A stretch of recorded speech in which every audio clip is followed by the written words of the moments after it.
All right. Good morning, everyone. We are live, just shy of 7 Eastern. Got on the clock for Scott Fishbowl, round 13, 14 turn. As I said, as I've done from the beginning, building this team based on WoRP. Shout out to southharmonff.com/WoRP. Try out the WoRP tool. Supports multiple platforms where you can plug in your league information. Check out the WoRP. So I've been building this team based on WoRP. Going back to the beginning, there's the roster. We are through 12 rounds, 3 QBs, 5 running backs, 4 wide receivers. Pretty straightforward, pretty simple. Have punted tight end thus far. Looking at the WoRP graph. So the initial goal was to where I was picking to take a quarterback. Obviously, I started with the QB. Made the mistake of not realizing the bye weeks between Daniel Jones and Josh Allen, so doubled up there. Ended up taking the third QB a little earlier than I wanted, but it still hit the roster construction that I wanted.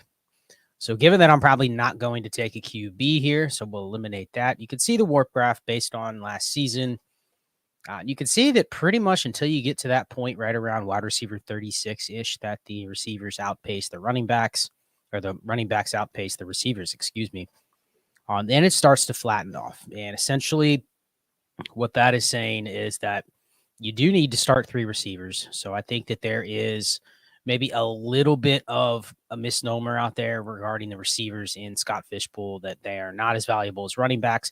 That is true 1 for 1, but you still have to start 3. You still have to be able to take care of those 3 spots with somebody. So the question becomes, and this is where WoRP can be a little bit tricky for people, is it doesn't mean you don't need them. I can sit here and look at this curve and say, listen, running backs are better than receivers literally the entire time. Even when you get to here, pass, wide receiver, and running back 36, you can say, oh, they're basically the same. It's true, and that's true in a lineup league too. The reason why the running backs start to flatten off here, as you can see, is because you still have to sit and start them. You still have to make lineup decisions in that range. And even across the season, again, this is season-long WoRP. The running backs have to be in your lineup to realize that WoRP. So given that there are so many and they're so interchangeable from week to week, they're still scoring well, but you still have to make lineup decisions with them. So that's why they kind of flatten off here. Receivers really flatten off all the way down, probably another 20, 30 receivers. They've really, really flattened off. But the point is you do have to roster enough receivers to get by. So I ended up hammering 4 receivers. My ideal roster construction coming in, here's the roster construction tab, which is pretty cool. 3.5 QBs, probably going to end up somewhere around 3 to 4. I have 3. We'll see if I take the 4th. Basically, what this is saying is you probably want to have 4, but you could probably go with 3 depending on the amount of capital that you put into them. Clearly, I spent the top 3 picks of my draft on quarterbacks, so I'm fine probably going into it with 3. If there's an opportunity to take a 4th, or more importantly, probably pick up somebody early on in the season as my 4th, I'm fine with that. Running backs, it's at 5. I already hit that 5 number, so I'm good there. Tight ends, 2 to 3. I've kind of said it, tight end and quarterback. If I do 3 quarterbacks and 2 tight ends, it's going to give me an extra roster spot. If I go 4 quarterbacks and 3 tight ends, I'm going to have to sacrifice a roster spot. So that's probably where there's one flexible that I can play with. So let's assume it's 2 tight ends here. So you got 3 QBs, 5 running backs, 2 tight ends, 5 receivers. Now, I've already kind of blown the idea of getting 5 receivers inside that top 36. Ideally, what you probably want to do is if you take this number 5, that's probably slimming it down as much as you can to where you need 5 core receivers. And ideally, you want to have the 5 in this range, right? Like you want to get your 5 here, but then you basically want to stop. And so I don't have 5. I only have 4. I passed on Gabe Davis last round. Maybe a mistake. Not sure. Could have gone either way. May have gone with the Gabe Davis pick had I known what running backs were available here. But nonetheless, I'm already at 4 receivers. And then droppable, almost 6. This is essentially just the number of roster spots you can turn over where the WoRP flattens off. I had said from the get-go that my droppable numbers were essentially going to turn into running backs. So when you add this to this, you're probably around 10.5 to 11. So my optimal construction was 3 quarterbacks, 12 running backs, 2 tight ends, and then 5 receivers with a flexible spot. So maybe if I go 4 QBs or 3 tight ends, it's going to take 1 running back away. But I'm probably not going more than 5 receivers.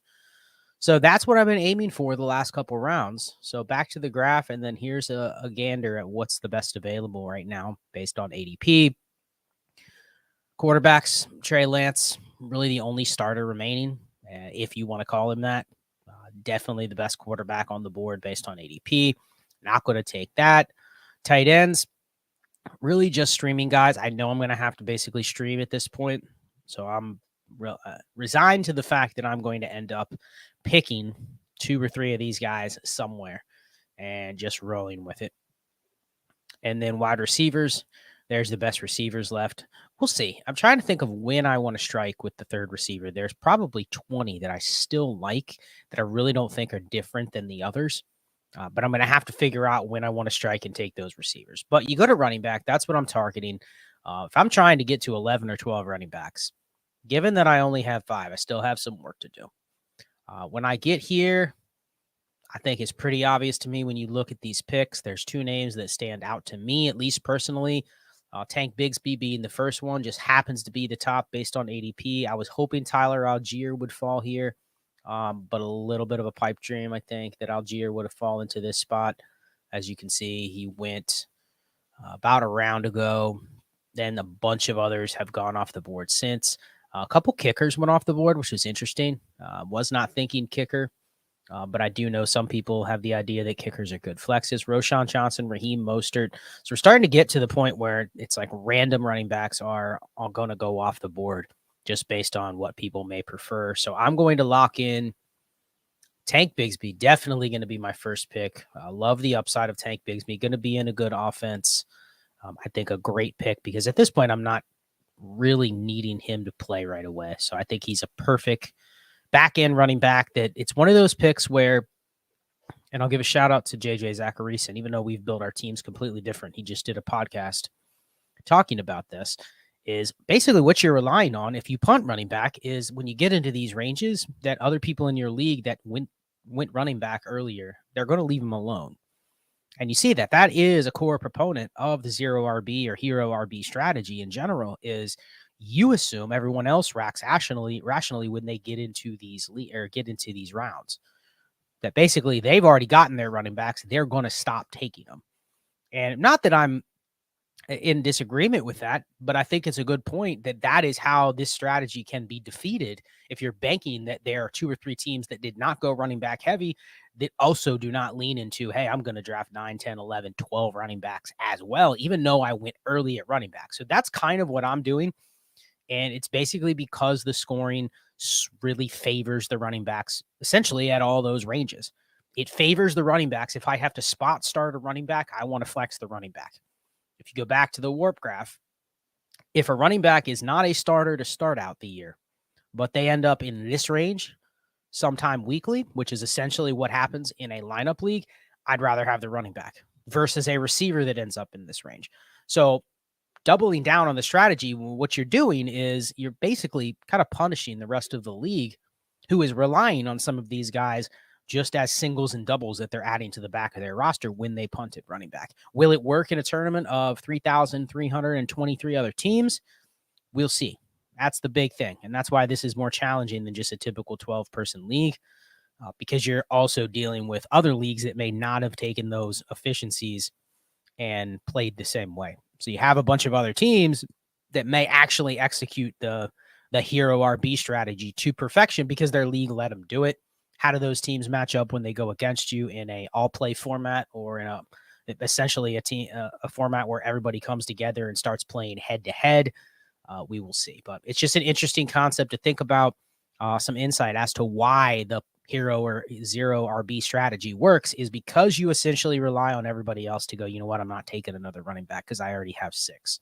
I already have 7. Here, the format warrants that you dominate. So this may not work, but this is why I'm going to the extreme. I think that is the key, is going to the far end of the extreme. Whatever your strategy is what you want to do in a format like this where you're facing off against more than 3,000 other teams. So we will lock in Tank Bigsby as the first pick. Second pick, I'm a little bit torn. So you can probably argue a couple different guys. Deontay Foreman, Jalen Warren. You could argue guys a little bit further down here, Chase Brown, Tyjae Spears. There's a bunch. Zamir White's an interesting one that people have taken a little bit higher with the Josh Jacobs news. But I think there's enough of those guys down there later where there's going to be a few that slip through the cracks. I think it's between Jaylen Warren and Deontay Foreman. And I'm probably going to lean Jaylen Warren in this format just because I think he has a more clear role as the backup. But I do think Deontay Foreman is one of those guys that, especially in a point per carry league, he may end up being a guy you never really saw coming. And point per carry, you're going, I really wish I would have had more shares of him. So I'm kind of torn on this. The one deal breaker is he does have a week 13 bye. Not that that matters at this stage, given how many picks in we are. But I have kind of made it a point to avoid some of those week 13 bye guys now. So I'm going to lock in Jaylen Warren as my RB7.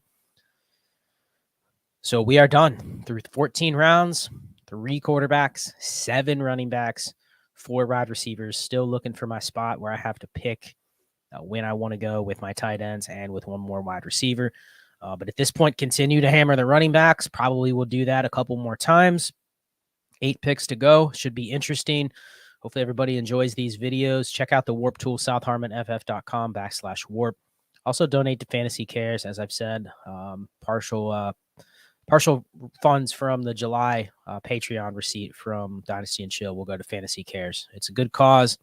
It's cool to be able to have this platform to be able to talk about this tournament. And again, shout out to Scott Fish for putting together interesting scoring. I think given where we are right now in fantasy with just the obsession with wide receiver, he puts together a format that literally couldn't devalue it more, but also makes it to where you still have to figure out how you want to play it. So awesome. Kudos for putting together a challenging format. I think a ton of people can kind of learn from this kind of analysis because mostly I'm a dynasty guy, and I think it's fun when you get into a unique league, teaching other people how to look at it and figure out how to kind of solve the puzzle. You're not going to be able to solve the puzzle of what players are going to do what.